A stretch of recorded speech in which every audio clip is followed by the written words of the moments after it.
Nakiindak ang mga tauhan ng Police Regional Office 1 sa isalagawang Zumba for a Cause na may temang Moving with Purpose, Dancing for Life para sa mga cancer warrior at isinagawa rin ang tree planting activity sa Fernando City, La Union.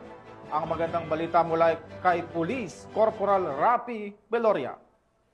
Unahan ni Police Brigadier General Dindo R. Reyes, Regional Director ng Police Regional Office 1, ang dalawang makabuluhang aktibidad na isinagawa sa Camp Brigadier General Oscar M. Florendo, Parian, San Fernando City, La Union, katuwang ang Soroptomis International of the Americas Philippines Region o SIAPR, sa pamumuno ni Mrs. Leticia O. Cruz, District Director ng Greater Manila District, at ang Officers Ladies Club Foundation Incorporated, Pro 1 Chapter sa pangunguna ni Mrs. Hershey G. Reyes, advisor ng nasabing organisasyon. Isa sa mga pangunahing aktibidad ay ang tree planting activity na isinagawa bilang pagsuporta sa advokasya ng PNP na makakalikasan.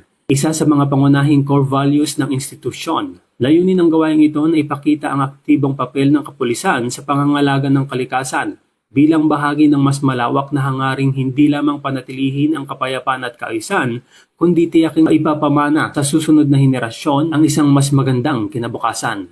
Kasunod nito, ginanap rin ang isang Zumba for a Cause na may temang Moving with Purpose, Dancing for Lives, na dinaluhan ng parehong mga opisyal at miyembro mula sa PRO1, SIAPR at OLC Foundation Incorporated. Ang nasabing aktibidad ay sinagawa bilang pakikiisa at pagbibigay suporta sa mga cancer warriors na siyang inspirasyon ng bawat hakbang at sayaw sa programa. Ang layunin ng Zumba event ay hindi lamang para sa kalusugan ng katawan, kundi upang maipamalas ang malasakit, pagkakaisa at lakas ng loob ng komunidad sa pagtugon ng mga hamon ng buhay. Sa pagtatapos ng mga gawaing ito, pinatunayan ng PRO1 na ang tunay na serbisyo ay hindi lamang nasusukat sa pagpapatupad ng batas, kundi sa pakikisa sa kalikasan at sa kapwa-tao. Isang hakbang ito patungo sa isang bagong Pilipinas na may malasakit at pagkakaisa.